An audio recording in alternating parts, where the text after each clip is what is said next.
can do it.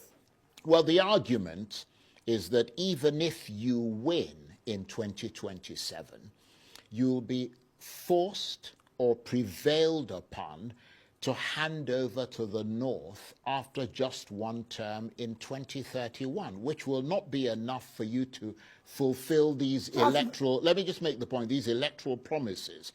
Whereas if you worked with a one-term Northern presidency in 2027, you'd be more likely to scale through in 2031, assuming the North keeps to the agreement. Does that sound like a reasonable proposal to you? Because you mentioned Yar'Adua, who came into office. He had to come into office before he started trying to change things. Charles, the president that is there today, how many years has he stayed?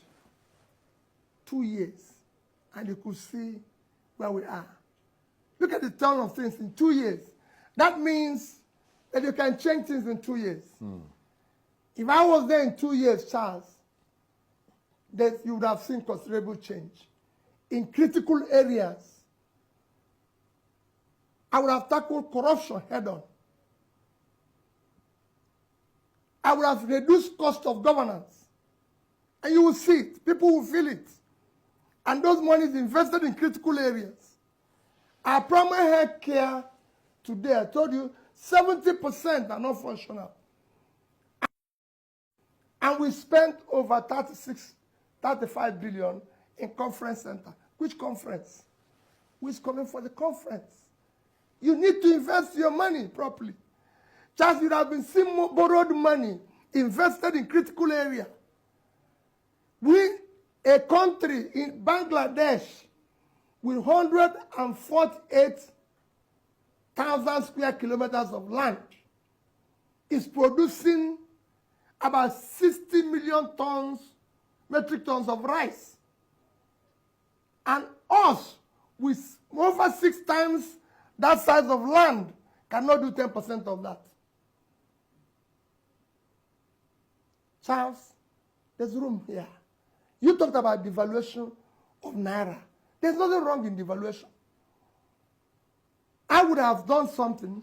I would have allowed the Naira to float. But I would have done it in an organized manner. There will be productivity. The idea of devaluing your currency, allowing it to float, to be cheaper, is that you have productivity so you can export, so people can come and buy. But when you don't have productivity and you devalue your currency, it's double whammy because you have nothing to sell. So I would have injected money in productivity. Today, nobody is producing anything. Somebody told me a few days ago, said, oh, they've removed there's no more tax or this, or some of the manufacturing inputs and everything. And all. I said, that's no. How can you manufacture? How can you do business when your interest rate is over 40%? Yeah, one of the biggest costs of manufacturing today, cost of production today, is interest rate. Just nobody borrows money at over 40% to do a business that is straight. You can only borrow it. It's only government that is borrowing that amount of money at that cost. So you need to do the right things, and you can do it. So what would be the thrust of your attack then on President Tinubu in 2027 that might tip the balance in your favor? I mean, you've talked about, the economy, you've talked about democracy, the rule of law, which you say suffered a setback. Given all that, what would be your strategy to erode confidence in the president and convince the Nigerian people to go with you rather than him? It is not enough that your aides are running around. You, who is the main person, have to have an idea, be competent, have the capacity, have the compassion, the energy to do the job. It is not something you can lease out. Governance, leadership, is not something you can just hire somebody else to do for you. You are the leader. You should be the one answerable to the people, doing the right things. You're the chief person, and you should be in charge. We have too much of delegated responsibility here. That shouldn't be. Very briefly, because we're fast running out of time, we've got less than 5 minutes now. Are you going to stick with the Labour Party, given the disarray that's in the party? The disarray is caused by government. Yeah, but it doesn't matter who caused it. No, that's what I'm telling you. Yes. Are you going to stick I'm in with Labour it? Party. I'm in Labour Party. And are you going to stick with the Labour? Well, I'm there because I'm there. I won't, it's not something I can tell you now. I'm there today. And as time go on, Charles, if it changes, I'll tell you. But I'm a member of Labour Party. And these are one of the things I said I will do. I will make sure that parties work. I will protect democracy and make it work. Some would say Labour Party isn't working under you. No, it has nothing to do under me. I'm not the one running the party. Charles, I've been involved in all this. If government today is democratic and they want democracy to thrive, all these things will work. Right. Put me anywhere. So you can only make the change if you're president. I've told you, Charles, I saw this under, we had a problem under Yaradua, for example, in my party. He told it in front of me, told the INEC chief, I don't want all these party issues in front of me. I want it to happen. I don't want all this. So you have to say you're democratic, practice it, believe in it, whether it favors you or not. Because that's what you want. You want to build a better, decent society that is organized. Right.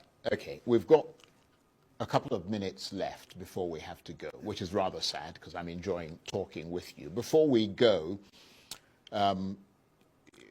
after what's been clearly a rather depressing discussion about the future of Nigeria, cheer us up with one thing that could make this country look better to the world. Well, Charles, I wish I can tell you. The only thing I can tell you is that it is what is happening can be turned around with a competent leader that has the capacity and compassion to serve. Because we have low-hanging fruits. There's nothing in following the rule of law.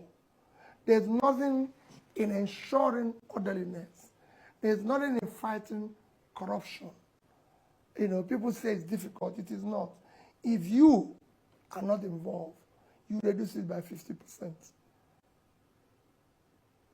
There's nothing in investing in critical areas of development. We're borrowing money. Every left, right, and center. Invest that money properly. Tell Nigerians, come out, Charles, leaders come out every day and address their people. I will make sure I address Nigerians at least once every month and tell them what is happening. They want to know. I want to visit universities and tell them what is happening. I want to tour the states and see for myself what is happening. That's what it should be. We can change it. It's happened before.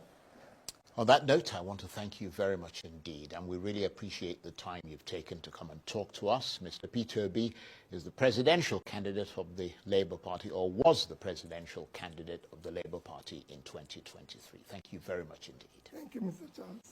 That's it for this edition of